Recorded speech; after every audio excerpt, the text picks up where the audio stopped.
Hey there, Hoops fans. How you doing? It's your boy Jonathan Macri with you for another episode of NBA Takedown, where we are live here on YouTube. It is the first Friday of the NBA season. We have had 3 days of NBA games to chew on, eat, swallow, digest, all that good stuff. I am joined, as I have been for almost all of these episodes so far, Jeff J. How you doing, Jeff? I'm awesome, man. You know, this is my national holiday week, one of many. The NBA season returning, so I forgot the madness of multiple games in a day and different time zones. But we here, we're getting good games. Somebody's gonna have to talk to OKC about these double OTs on EST though. So, like, guys, relax. But the more the better. The more the better. More the better. Hashtag we here for sure. And speaking of we here and the start of an NBA season, I'm going to let everybody behind the scenes a little bit and just say, obviously being a Knicks podcaster coming over and now trying to start a pod and a show about the league at large.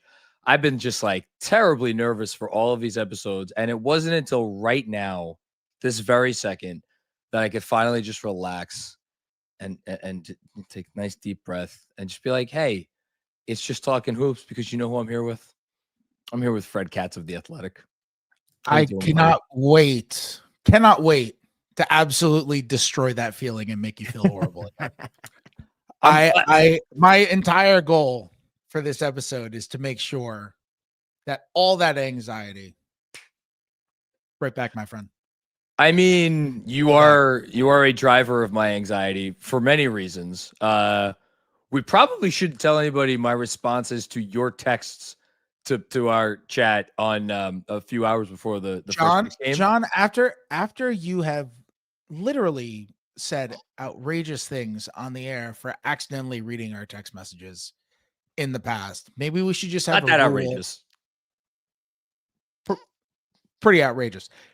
Maybe we should just have a rule that you don't read our private text messages in a public forum anymore. I'll try. But in any case, no, Fred, you've been responsible for a lot of my anxiety already this season. I'm sure you'll be responsible for a lot more, but there's no anxiety today. And that's because we get to just kind of assess what we've seen. It's only been 3 days, and we're going to have a little bit of fun with the fact that it has only been 3 days. And we're going to go through some NBA overreactions, in which I am going to toss a bunch of potential overreactions at both Jeff and Fred, and they're going to give me on a scale of 1 to 10 just how big of an overreaction this is. But first, before we get there, Fred, I'm going to start with you. Jeff mentioned it already. So we have had 6 national TV games so far, right? By my count, 6. There have been 2 double overtime games, a single overtime game, 2 50-point games. Shout out Aaron Gordon. 3 40-point games, a 39-point game by Alperen Sengun, and a pretty good Knicks Cavs game. So Fred, I'm just going to start with you. Is this the greatest opening week of all time in NBA history? I mean, look, NBA gets a new national TV contract. It's rigged. Allegations of stuff being rigged comes out simultaneously. All of a sudden, the Thunder, who played the fewest crunch time games in the NBA last year by far, can't say had a double overtime. I'm just asking saying. Questions. Yeah, I'm not even saying anything. I just said that. That's all. Just saying what's happened. Yeah, I don't know.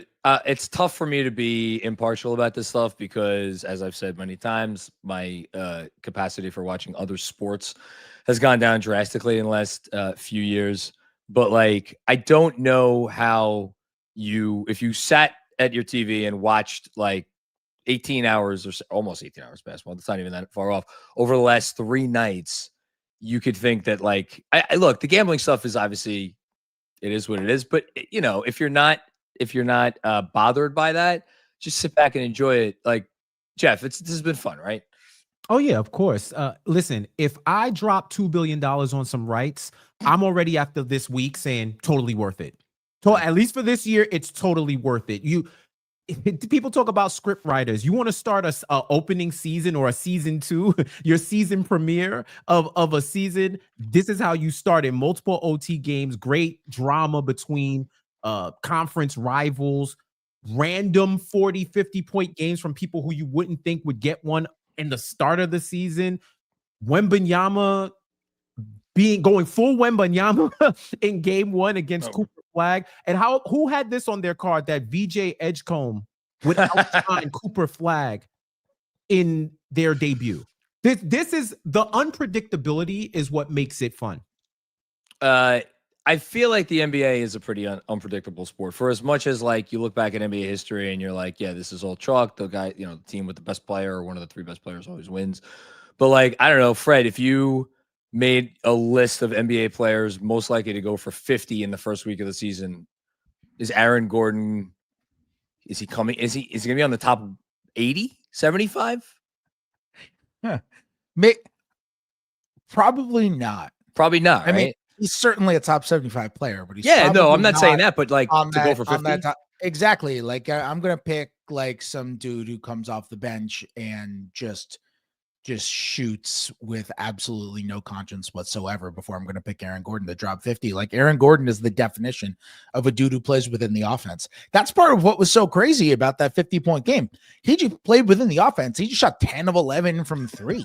Yeah. Like he just couldn't miss. It's not like it was, Aaron Gordon is going to shake guys off the dribble and go to the hoop and he's shooting these step back mid-range jumpers. It was like, Aaron Gordon's just taking Aaron Gordon shots and he went for 50. What in the world? Also, I feel like, it was awesome. Props to Aaron Gordon. Very few people in NBA history have gone for 50 points. However, I'm a little desensitized to the scoring now.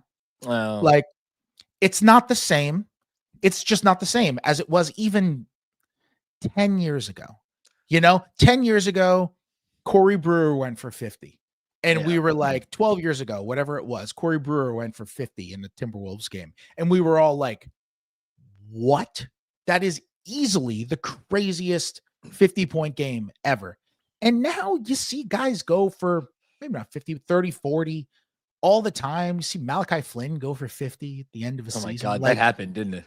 Yeah, like you see those games and it's like a little bit, it just falls out of the. Everyone remembers the Corey Brewer one because it was like a national emergency amongst anybody who followed the NBA. Yeah. I don't think everybody remembers the Malachi Flynn one. It should have been a national emergency. That was more shocking. Malachi Flynn had been given away in a trade and then waived in the previous like month, and then did it on the worst team in the NBA on the last day of the season because they were just playing Malachi Flynn on the last day of the season, and he went for 50.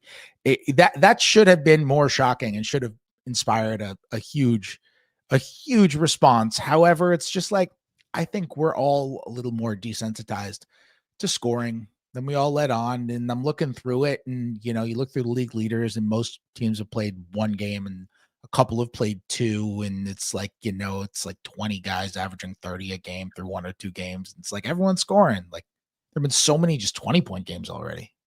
I mean, as someone who tells himself that, 40 is the new 30 for age. Jeff, is 60 the new 50 for NBA scoring? I got to see a few more 50 balls drop before I say that. And to Fred's point, I'm desensitized by end of the season buckets. I'm old enough to remember, and Fred definitely check me on this.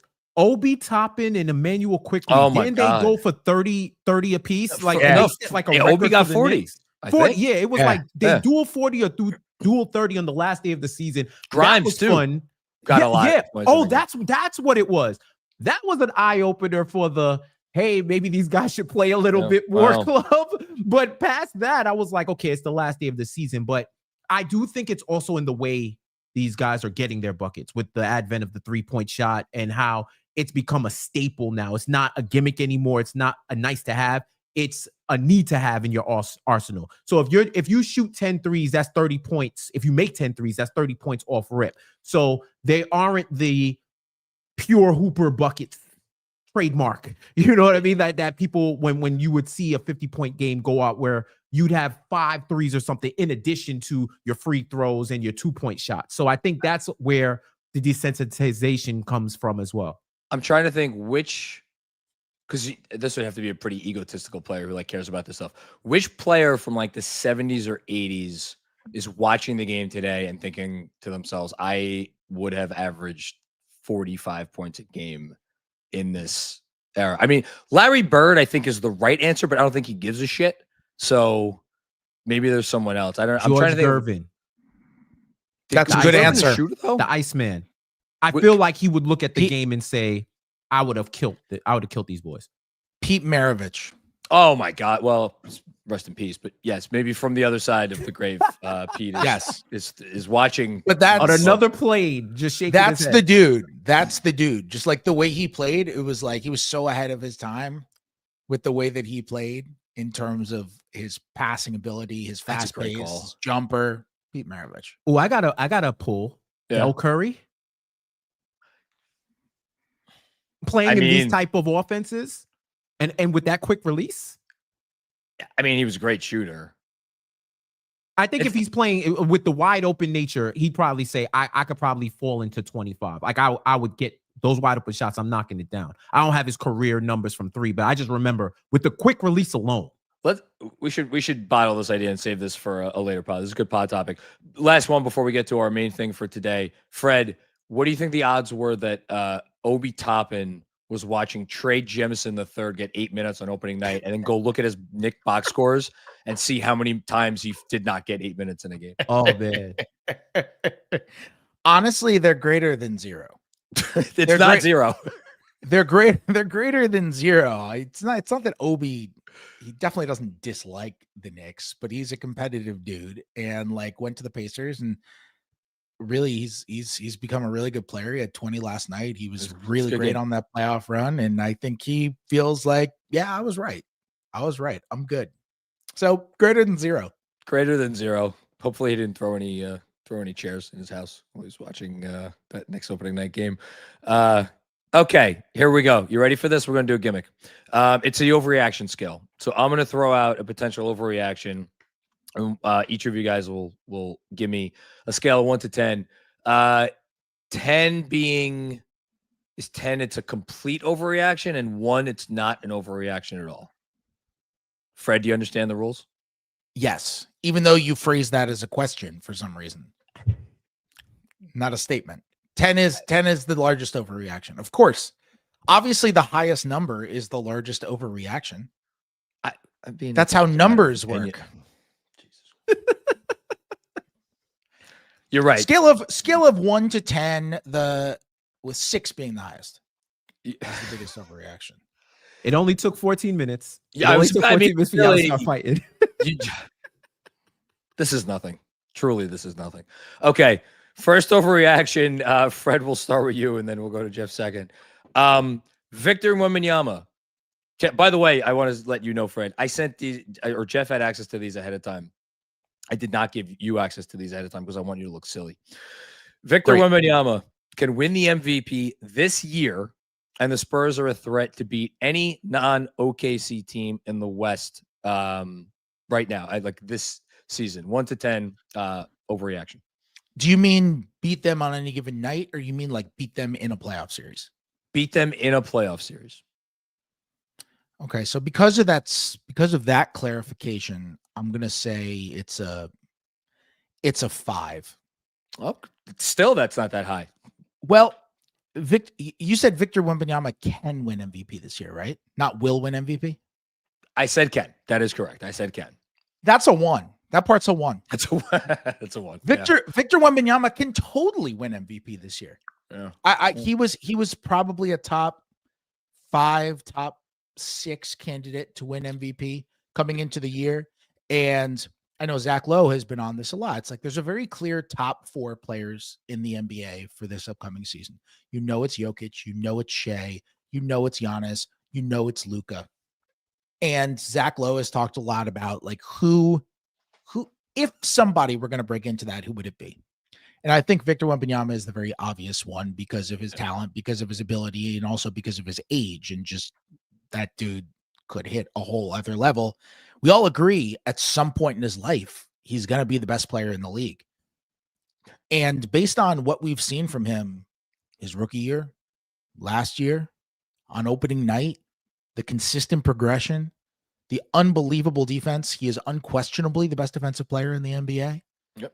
The improved passing ability, the unbelievable footwork that he has with the ball now. It's like, holy crap. Like insane footwork. Like he was we talked about like guys are going for 40 on, normal catch and shoot stuff. Like he was actually going for 40 in like the old school Hooper way, at 8'12". Like he is just in a whole other planet. So that part of it, that's a one. He can totally win MVP. He's not the favorite, but he's on the short list, especially if he takes the Spurs to higher. And the second part of it, the Spurs, I would not call them a favorite over OKC. I would not call them a favorite over Houston. I would not call them a favorite over Denver, over Minnesota, and even, the Lakers when they're healthy, the Clippers if they're healthy, that kind of stuff. However, we have to be prepared for a world where come the spring, considering Wembanyama hasn't just gotten better every year of his career, he's gotten better kind of throughout every stage of each season of his career. He's always better in January than he is in October. It's been a very steady progression. We have to be prepared for a world where Victor Wembanyama come the spring is capable of being the best player in literally any playoff series in the league. And when you have the best player in the series, then you can win that series. Can win that series. And I'm thinking the Spurs are young and imperfect, but they are talented. And I honestly wouldn't really call Victor Wembanyama imperfect at all. Not to mention the Spurs have another guy who probably thinks he's good enough to be the best player in any series, in De'Aaron Fox, who obviously is not even on the court yet right now. Jeff, where do you put this one? Yeah, I'm with Fred. Even reading it, even with those clarifications, I do think it's a 5. We have the prototype for this already, and it's the big Aristotle, Shaquille O'Neal.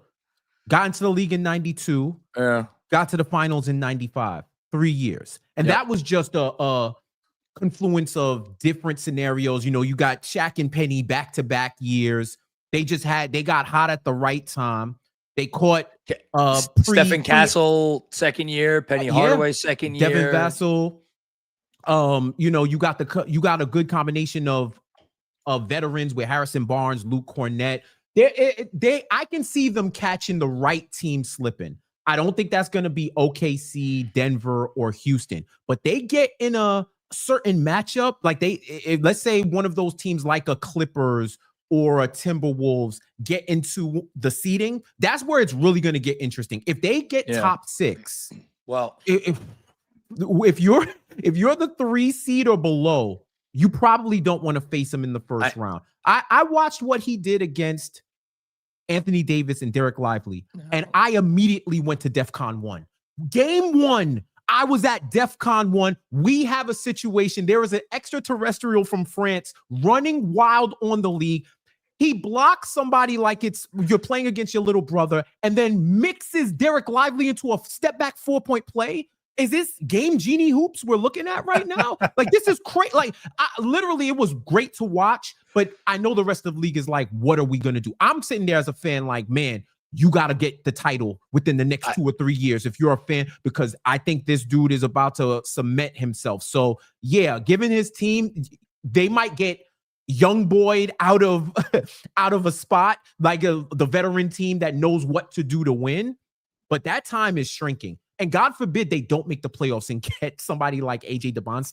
Come on, man. I really don't want this to happen because it's going to happen to the Spurs. They attract great picks. They just have karma. Their karma is impeccable. So you want them to make the playoffs because you do not want them to get another top pick.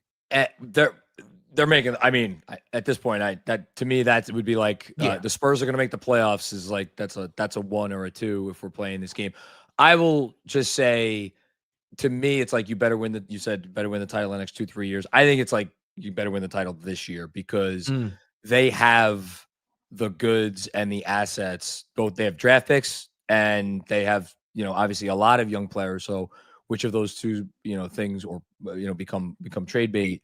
Like they can make a move this summer. What is that move? I mean, who the hell knows? This season that'll reveal itself over the course of this year. But no, the entire league should be terrified. I know the move, and I hope they don't make the move. Giannis? I really don't. I don't think they. I mean, Fred, you hear a lot of stuff. Do you? Because there was some noise like maybe they would be in on it, but maybe not. Where do you stand on that?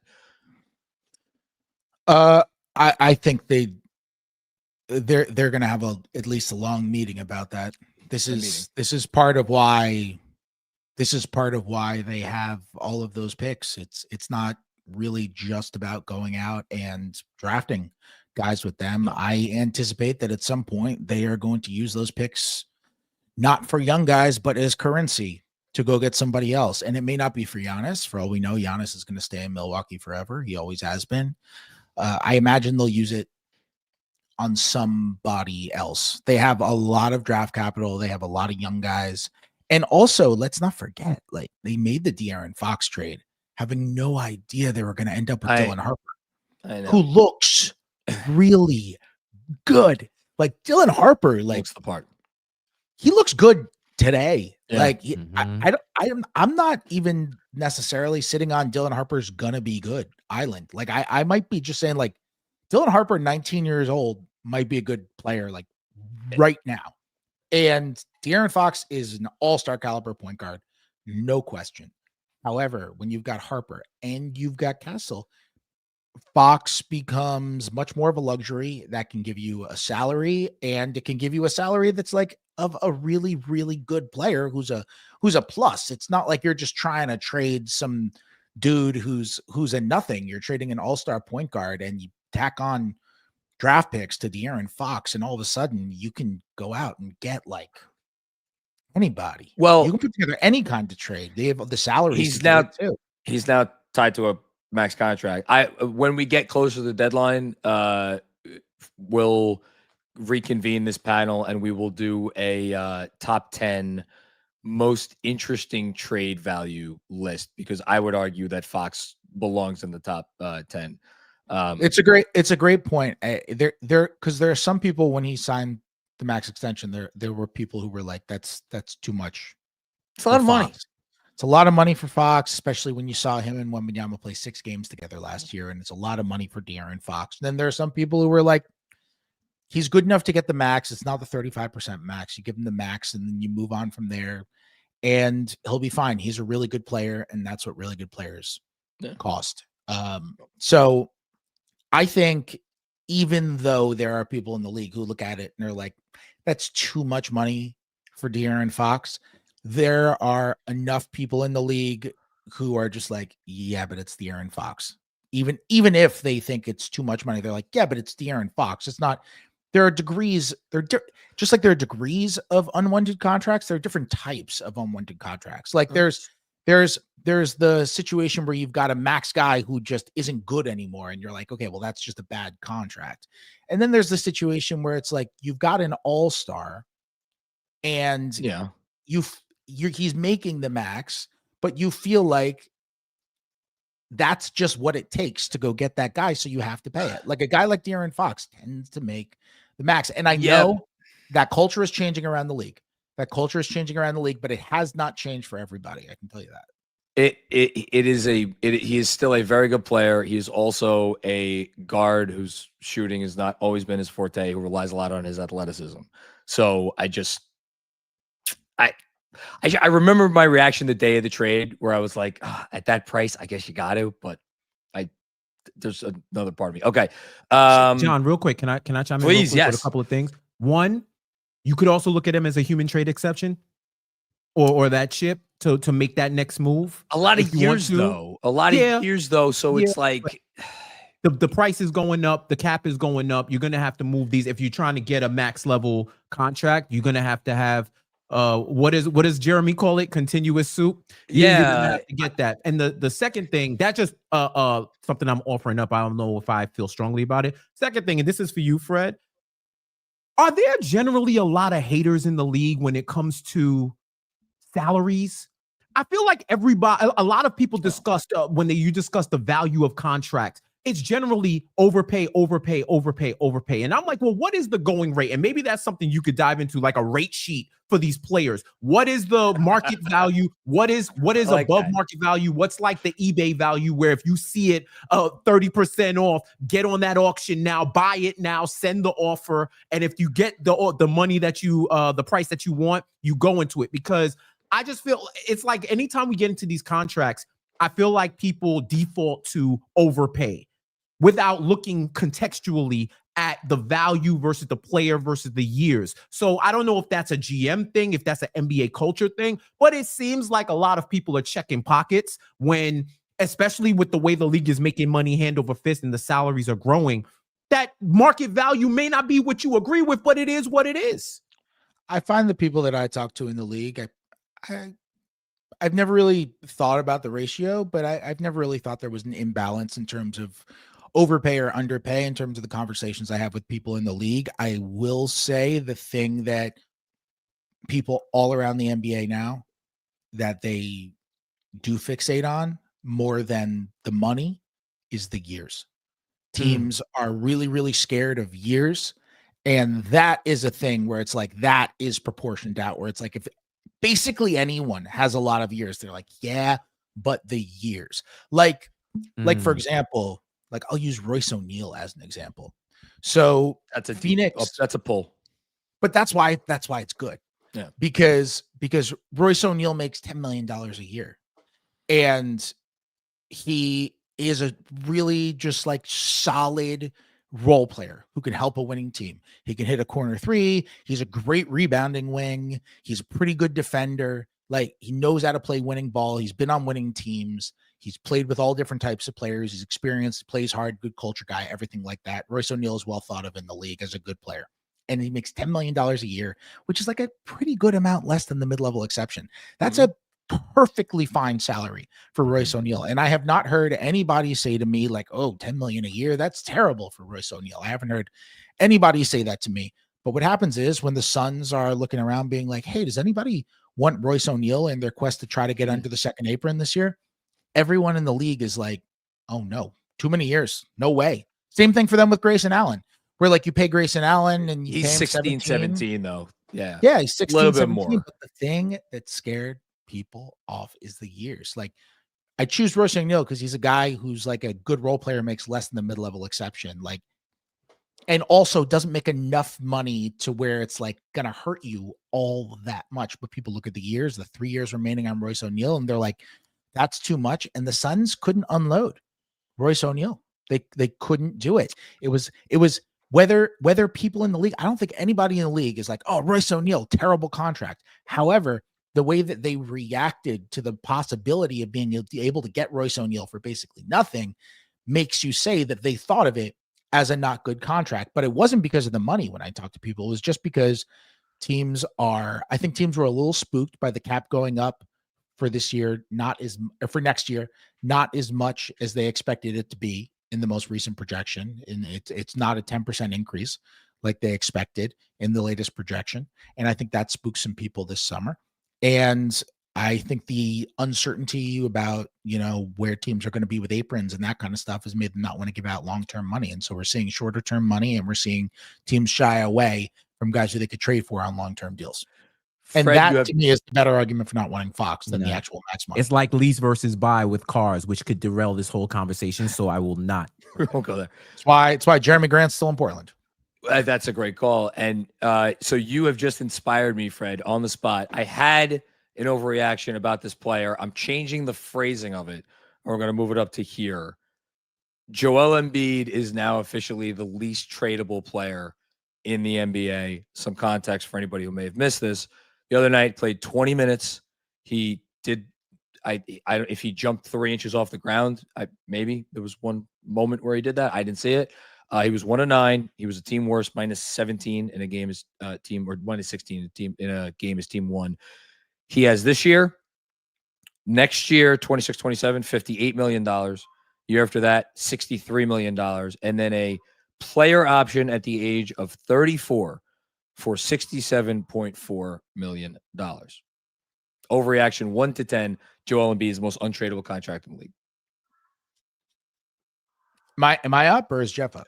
Yeah, we just spoke. So Jeff, you go first. Wow.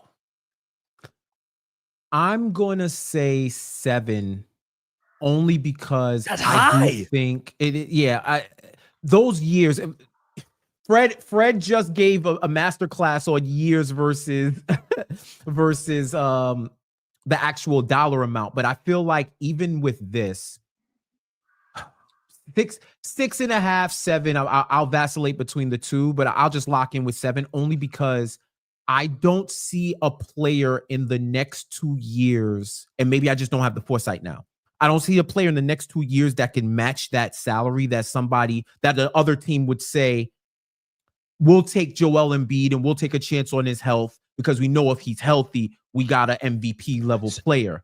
That's why I'm thinking from the other team who this nebulous player is that they could trade for that would match Joel Embiid's salary and would be worth the risk on the receiving team's end. That's where I'm kind of stumped right now. So that's why I go at a 7. I'll just say I don't know if that player exists where the team, there are some guys making a lot of money who have a year or two or in the last year of their deal or have like one more year remaining after this one. But like, I mean, you think about like desperate teams, like I hate to do this, but because we piled on them in the last episode, but the Sacramento Kings have Zach LaVine this year for, was it 47, Fred? 48, something like that. And then he's a player option next year. Like, put aside, pretend they didn't have Domantas Sabonis. Would the Kings in an alternate universe be like, yeah, sure, we'll take a chance on Joel Embiid at that money, and you take Zach LaVine? I don't even know if they would. But so Fred, Philly ain't doing that. Philly ain't doing that shit. You're right. They probably. That's why I'm at a 7 because I'm like, okay, that's fine because Philly has to want to do it too. Okay, right. Fred, I'm gonna say it is a. I'm going to say it's a 7 also. I'd say I'm surprised that both of you guys went this high. I would have been. But like here's 3 or why. 4. Here's why. I don't say it's a 7 because I think it's such an outrageous comment. However, I'm going to make the argument right now that he's not the most untradeable guy on the Philadelphia 76ers. Oh, come on. Oh, man. Oh, man. You know what, Fred? You're good. Yeah. That's why you're the best. And by the way, really the most untradeable guy in the Philadelphia 76ers is Quentin Grimes, who literally signed the qualifying offer and cannot be traded if he doesn't want to. Shout out to Rob. So that's really the most untradeable guy. But if we're taking away those semantics and we're answering in the spirit of the question, I think Paul George is probably more difficult to move than Joel Embiid, even though he makes a little bit less money and George has 3 years left on his deal. Yeah, one less year. One less year, yeah. Embiid could completely and utterly do you in. Like I watched that game. He looked like he couldn't really move. He wasn't jumping. His defense has just defensively last year, he just wasn't good. And then last night, he just wasn't there. I'm not saying that there would be a team that would be super excited about taking on Embiid's money right now. However, when you compare Embiid and Paul George, I think the way that people look at Paul George is you have a similar kind of injury risk and way less upside. Where I think everybody kind of universally looks at Paul George now and is like, he is, how old is he? 35 now? 35? I feel like he's been 35 for like the whole 20. The pandemic threw me off. I feel like he's been in his young 30s for like 7 years. Yeah, and they look at PG and he's 35, and you're like, this is just, he's had injuries throughout his career, and this is just what happens 35. When you hit your mid 30s. This is just what happens. He wasn't a bad basketball player last year. He had a normal sort of thing that would happen to a guy in his 30s who's had injuries throughout his career. It was a very normal sort of decline, and just like 17 a game on pretty good shooting. He didn't move as well. He didn't move as well laterally. He wasn't as good of a defender, but he was pretty good. And I think people see the downward trend on Paul George and they're like, that's not the case. And I think people see Embiid and they're like, I'm horrified for Embiid. It is possible it is completely over. And we're talking about like two of the guys at the bottom/top of the list, depending on how you view this list. However, I do think there are some people with Embiid who are like, maybe, just maybe, he gets it back for a playoff run. Maybe. And I think that puts him ahead of Paul George on this list. But ultimately, the most tradable player in the NBA is Quentin Grimes / Cam Thomas. I don't think the Sixers would do this, so this would have to be a 3-team trade. Would the Suns move Jalen Green for Paul George? No. Okay. They wouldn't. I can tell you they wouldn't. Okay. They wouldn't do that. You know what, Fred? You're right, because I just looked at all of the standings, every team. I don't think there's a Paul George trade out there. No, I feel like Milwaukee would have did it before Miles Turner. Like if they could have found a way, but instead of getting Miles Turner. So you're saying what, Dame for Paul George? No, I'm saying Embiid.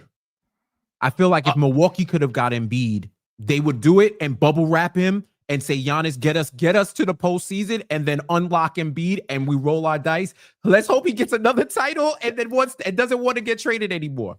That's like in my extreme universe. If post Dame ACL, if that trade call happened, I think both teams immediately hang up and then go have a drink and are like, are we really going to do this? That's the decision. Are we really going to do this? No, they say no and they hang up and then they're like, and then they just go. And then Philly gets Dame. Yo, we reroute you to Portland, get some assets back. There's no rerouting $50+ million for guys like a basketball this year. Man, okay. Fred, I'm going to go back to you. Why in the world I'd be asking you about this player? I don't know, but I'm going to ask you about him anyway. Ben Mathurin is now the front runner for most improved player in the NBA this season. For some context, I found this stat. Ben Mathurin coming off of a playoffs in which he was third in the NBA, third in the postseason in free throw attempts per 36 minutes, behind only Giannis Antetokounmpo and Donovan Mitchell.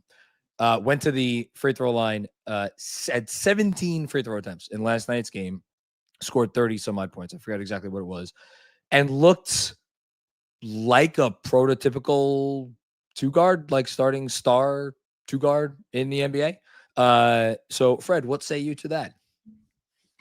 I will say that's a 4. I don't agree with it. I don't think he's literally the favorite. Okay. But I think it's a very reason. You know what? It's less than a 4. It's a 3. I don't agree with it. It's a very reasonable statement, but I don't agree with it, but I think it's a very reasonable statement. I see why somebody would think that.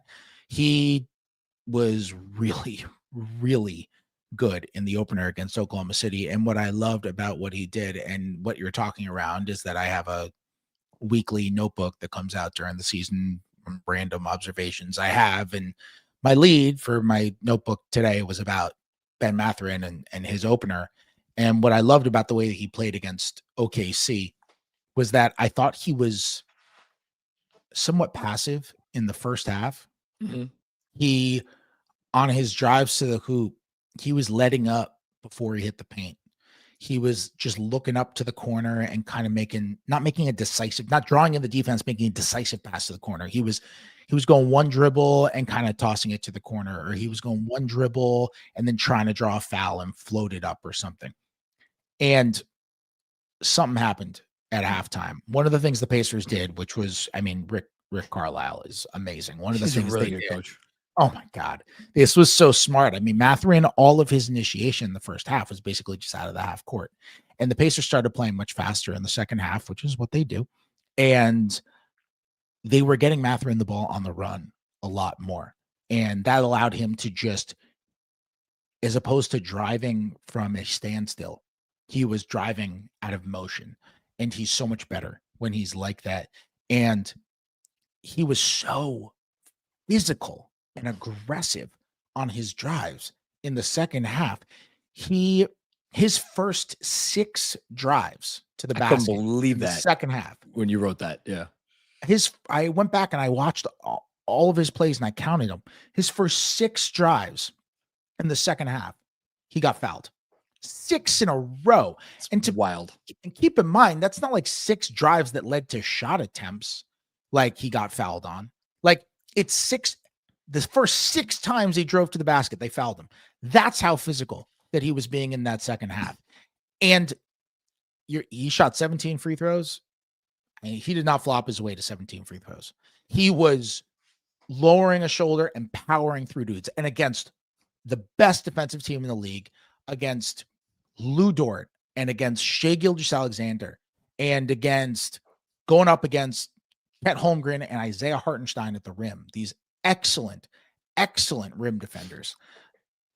He was a beast, and he's in a position where he's going to have the opportunity, is the other part of it. Yeah. Where, like, a lot of people had Andrew Nembhard as a possible most improved player. We'll see what happens with his shoulder.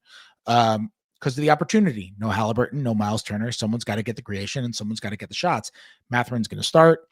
I went on Zach Lowe's pod a few weeks ago and we were guessing on guys for extensions.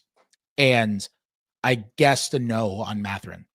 And part of the reason why was because, just based on my reporting, I knew that they weren't really close to anything there. And I felt like they weren't going to get there. And the reason why I felt like they weren't going to get there was because Mathurin is the exact kind of guy who could be attractive on the free agent market to all types of teams, because he might believe in this situation, like, that dude can just go get a bucket. That guy is a hooper. And if he's just going to go get buckets and get to the line like crazy, like, you say he looked like a really good two. You know who he looked like to me? Oh, I know who you're going to go, but you say it. You have no idea who I'm going to go. You have no idea who I'm going to go. Who do you think I'm going to go? Who do you think? I thought you were going to make an Anthony Edwards comp, but who? Oh, no. Wow. That would be complimentary. Oh. No, I wasn't going to say Anthony Edwards. He looked like Corey Maggette. Oh, my God. I did not. Wow. That's a great call, though. That's a great call. He looked like Corey Maggette. You want to talk about a guy who was underappreciated in his time? Corey Maggette. Corey Maggette, who was just like, I am gonna go at the freaking rim. And this sounds like, maybe for people who are younger, didn't see Corey Maggette play, or just don't remember him, like, this might sound like this is a compliment. Corey Maggette was the most aggressive, physical driver. Go look at Corey Maggette's free throw numbers. I got it right insane. here. First of all, Corey Maggette once averaged 22 points a game in an NBA season, and then that same season that he averaged 22 points a game. Fred, you want to guess how many free throw attempts per game? I'll be impressed. 10. You look that up. Nope. It's 10 on the dot. I know it. 10 on the dot. Yeah, 10. I know it. I didn't guess it. That's good. I know what I'm talking about, John. That's a great call. I should have asked a different question. I should have asked, Ben Mathurin is instantly the most interesting restricted free agent case in like over a decade in the NBA. Jeff, what do you think? Front runner for most improved player. Where are you at? First of all, that Maggette pool was crazy. He used to sing songs about Corey Maggette. That man, that was like, we talk about the real Hooper era. Especially, I think he was on them teams with Darius Miles, the Knuckleheads, right? On the Clippers. Quentin Richardson. He's got the best nickname in NBA history. I'm trying to which was based on his style. This is why he comes to mind, because he's got the best nickname in NBA history, because his nickname was Bad Porn. Oh, Maggette? That's right. Yes. Yeah. Why? Because his game had lots of penetration but wasn't pretty to watch. So remember, Fred this is NBA back, Takedown, folks. You can subscribe, rate, and review this podcast wherever you get your podcasts. Hold on. It's Bad Porn, Porn. Yeah. And look, Basketball Reference, you're fronting right now. You be having people's nicknames. You know that nickname is out there. It's okay. not on. I'm looking at it. It's not on I Basketball know. Reference. That's why I'm like, wow, you unlock so many core memories with that right now. Wow, they was calling him that back in the day. That's crazy. Yeah, but I see it now. Like, you just blew my mind with that. I'll go to a 2, only because if someone on the Pacers is going to be a front runner for most improved player, they have the entire runway. Your main star is out. Yeah, you need somebody to step up in that role, whether it's by committee or individual play. He has the come out of nowhere factor where people are focusing on Nesmith and Nembhard, and you just think of Mathurin as a good nice to have. This was a dude who I was high on. I remember I was having arguments with folks in the Knicks space and just in the NBA space about where I said that dude is somebody who can contribute to a playoff team and contribute well. I won't even call him a free throw merchant. He's more of a broker, because he arranges the sale, the between the buy and the sell. He's not actually selling anything. He's more of a broker. But the fact that he was getting SGA-like calls, and it wasn't just, that's a playoff defense. He was getting those calls and generating to the line, especially against the Knicks. I said, man, you need every easy point you can get. And he's a guy that can get you easy points. He has the build for the modern NBA player. He can be like the analytical miracle dream in terms of his shot diet and everything like that. And he plays aggressively. That's a dude. If I'm him, I'm not signing no extension. I'm going on the market. Yeah, I'm going on the market ASAP. Trade me if you don't want me to go on the market, because he's the exact type of guy who could be the rotation piece that can help a contender get over the top, or an aspiring contender to get into legit contention. But that sets up I don't want to get ahead of ourselves, but like that sets up a fascinating potential scenario ahead of the trade deadline. I think the Pacers are going to be very good, and the Pacers don't typically tank. They really have never tanked. But like, let's say they're not that good, and Mathurin's averaging, let's give him Maggetti's number. He's averaging 22 points a game. He's efficient. He's getting to the line like 8-9 times a game. Would they look to cash in before the deadline rather than face? I mean, there's got to be one team that would come out that dude with a real offer sheet, right, Fred? There like a real offer sheet. There could be. I think it depends on the intel that they have in terms of what kind of offers they're going to have. I mean, look, first of all, he's restricted. So you don't have to feel like you have to get off of him. Oh, damn. Second of all, this is a weird sort of year for the Pacers, because even if they're not good this year, they're expecting to be good next year, because they're going to have Halliburton back, and they got to have weapons around Halliburton. They're not going to punt on 2 years. Yeah, but they've never paid, right? They've never paid the tax. No. So they paid the tax in 2005, but otherwise once they haven't paid the tax since 2005. Yeah, they haven't paid the tax since 2005. And so you're telling me, and the tax worked differently then. If they have to give Mathurin 35 a year, I don't think they're going to have to give Mathurin 35 a year. Okay. I don't think it's going to be that number. I think we're going to see that number come in at less than that. But okay. I mean, look, it's not like they didn't make an offer to Miles Turner. They offered Miles Turner, and like they offered Miles Turner. It just wasn't good enough to get Miles Turner. So I think the chances are, if they've got a good 23-year-old, they're going to probably want to hold on to him. And you're right. Historically, this team doesn't tank. And if they have to get off of some money, they can do it. They can do it elsewhere. But I think chances are you hold on to him. Also, especially with what happened in restricted free agency this past year, like teams are looking at this as like, we're going to stranglehold guys in free agency. Like, teams are really looking at that now as like, other teams do it now. Sets the precedent. We can do it. And guys maybe won't be as pissed because it's more the norm. Like, we can do that now. So maybe they do. Maybe if they absolutely suck, he's gone. Or maybe if they get an unbelievable offer for him, he's gone. The Pacers have been willing to listen on Mathurin before. Okay. They've been willing to listen on Mathurin before. That's interesting. Yeah. I mean, I don't think there's been any momentum or anything like that, but it's not like you call the Pacers and say, can we talk about Mathurin? And they're like, no, he was, our lottery pick and awesome young player. Their highest draft pick, is it ever or since Reggie Miller? Or since Rick Smits? That I don't remember. I'll look it up in any case. But a high draft pick. Anyway, yeah. If they could trade him and get some stuff back, but I would say if he's just like awesome, they probably will want to see if they can hang on to him, make the playoffs and hang on to him, and then just string along the asset. Yeah, well, that's what teams do now. I had so many more topics. We're not going to get to any of them because I want to get to a Knicks topic, obviously, since we have Mr. Katz on here. Briefly, can I just read you guys the roster of the 2003-2004 Los Angeles Clippers? Yeah. Because I can't now that we've talked about Corey Maggette. In descending order of how many points per game how many minutes per game they played. Elton Brand, Corey Maggette, Quentin Richardson, Marco Jaric, Bobby Simmons, Chris Kaman, Chris Wilcox, Eddie House, Keon Dooling, Matt Barnes, Doug Overton, Paydrag, I'm not going to try to pronounce his last name, Glenn Rice. If you had Glenn Rice that you remember Glenn Rice was on this team, hats off to you. Melvin Ely, Randy Livingston, Olden Polynis, and then Wang ZZ. That is an all-time NBA roster. It's great. I had a Wang ZZ jersey growing up.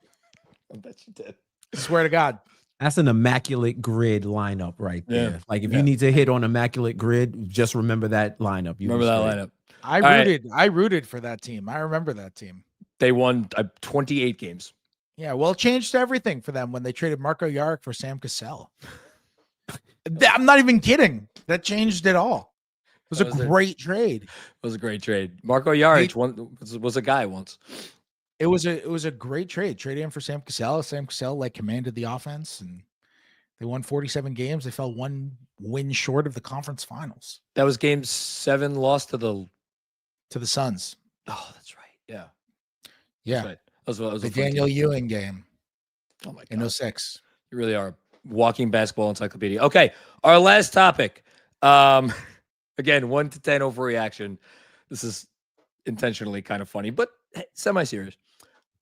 The New York Knicks were the deepest team in the NBA. Jeff, you can go first. Yeah. I watch AJ Mitchell look like a top 10 player the last 2 games. So I will go on the 8. And I will say I will say 8 with the asterisks, bolded and italicized, that it is very rational for Knicks fans to go to this place when literally in 5 years you haven't seen anything like this before. Like Fred will tell you, Tyler Kolek got into the game and there was a roar. And I'm sitting next to people and they're like, oh, damn, the fans are hyped to see Tyler Kolek get in the game. And I said, no, that's not a roar of appreciation. That's a roar of astonishment. That's shock. Like, why is Tyler Kolek in this game so early? In game 1, what happened? We don't know what this world is. So when you see 11 players play in game 1 of the season, I can imagine.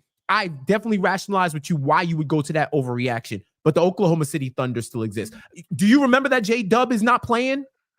I do, but then again, neither is Josh Hart. J-Dub, Josh Hart, 6 of one, half does the other. We can have the debate, but I would say that's an overreaction. Fred, make sure you tell Josh that I said that. I'll go 8. It's a 10. Yes. Yes. This one's like we got our first 10. It's a 10. Okay.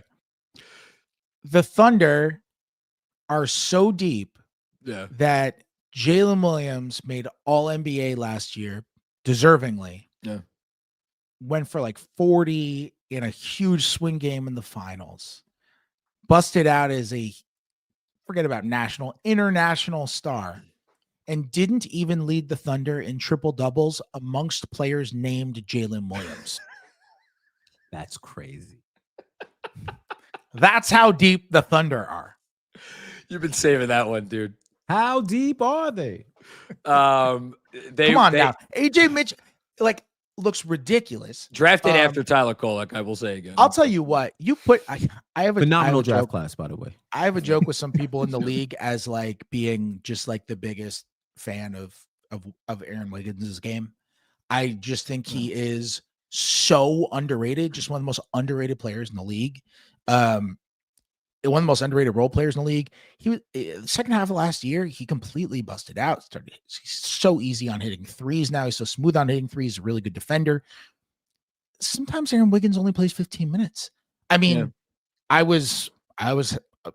love just like talking ball with Kevin Durant in like pregame when I see him and stuff, because he's just like just an encyclopedia on the game and unbelievable. I asked him one time last year, I was like, who's the most underrated player in the NBA? And immediately he just goes Casey Wallace.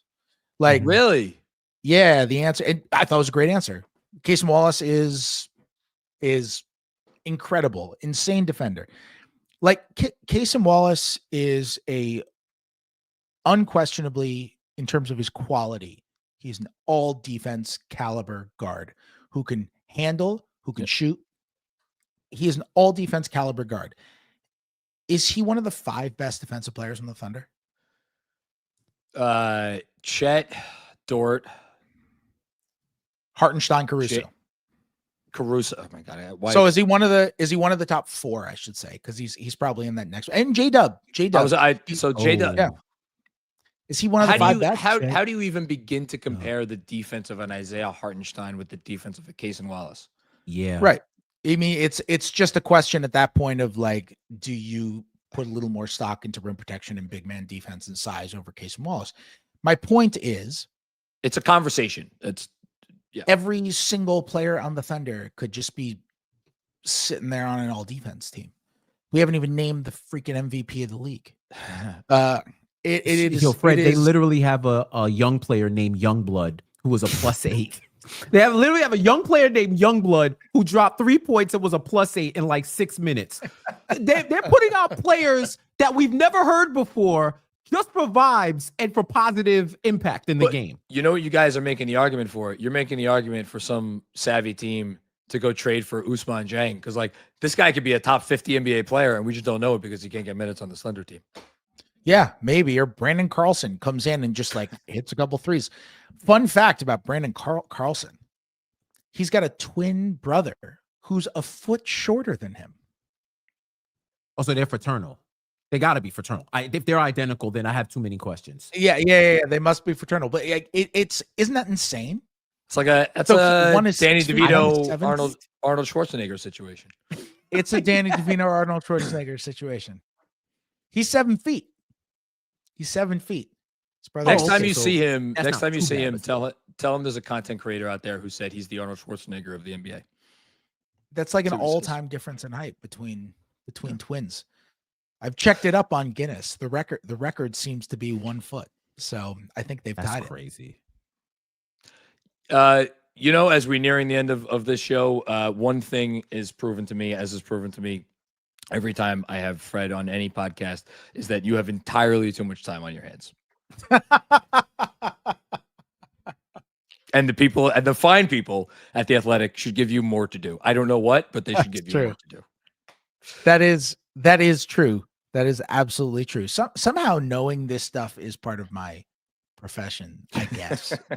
I like to think that it is, but who knows really? Before we get out of here, Fred, one, plug or promote anything you want, and 2, what's one thing that you are excited about in the next couple days, week in the NBA? I am, you know what? With all the doom and gloom that surrounds the Philadelphia 76ers, I'm excited about VJ Edgecombe. Okay. I'm pumped to watch that second game. My goodness. Like, that was awesome. What an insane way to start off your NBA career. Sixers with these guards. Remember when Michael Carter-Williams almost had a quadruple double in his first game and basically won Rookie of the Year on the first day of the season? That was fun. Had a triple double with 8 steals or something like that on opening day. And then Sixers Hornets we get. He's going for 40 You know what? tomorrow. Kind of He's going for 40. excited about the Hornets. Not because I think they're going to be particularly good, but like they're kind of fun. A lot of young gunners who are just like ready to go. They're playing kind of a different style, not as much screening and like really going off on pace. Raptors seem like they're fun. I think the Hawks are going to be fun. Well, Excited you wrote, about all that stuff. I should say Fred wrote not only wrote a wonderful piece about Kristaps Porzingis and the Hawks a couple of days ago, but I don't know if the term it's breaking the news does not seem like the right way to phrase this. He discovered, I don't know what the mysterious injury was that nobody could figure out, including Kristaps Porzingis. Reported. I guess that's what it is. That would be the adjective, right? Yeah, I'm not even trying to be a dick. I promise you, I'm figuring out this mystery. Would reported? It didn't seem like it fit because because nobody knew. Because like, this happened already. Revealed. I think it's revealed. Because we didn't know.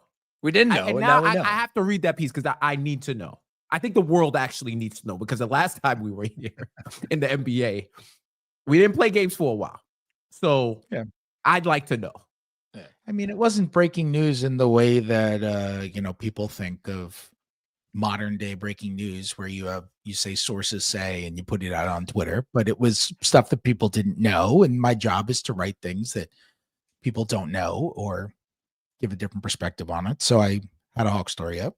Kristaps was really, I mean, look, the way I didn't get the news via sources. Kristaps just told me, like, and it wasn't he was really honest and great in the interview. And that was a fun story to write. And had a Knicks story up earlier this week on the increased pace that they're trying to play with. And I had my notebook up this week, so you can go check those out too.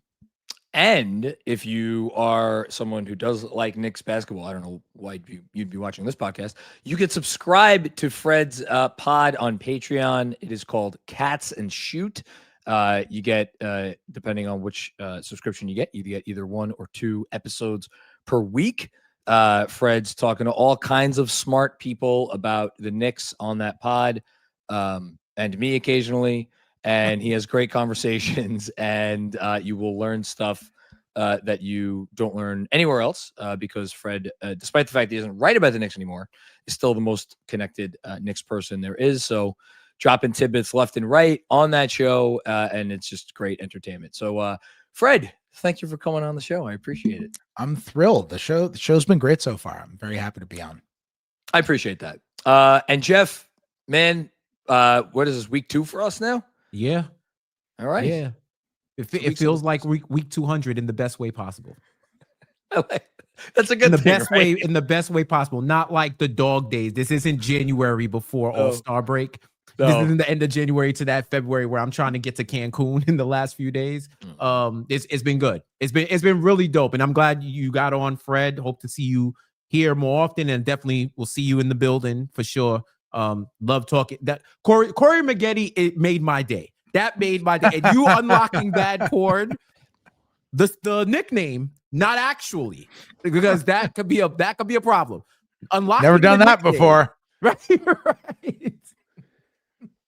You know, for those of you who remember the Zap cable box era, you probably know what bad porn is. Channel 63.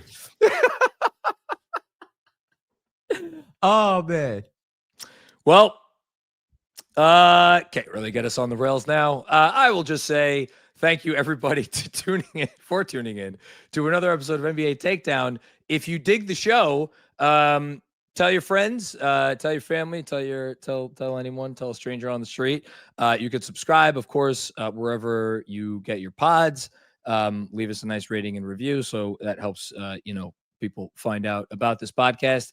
And we will be back for more fun and games before you know it. On behalf of Jeff and Fred, I am Jon of the Macri, and everybody take care.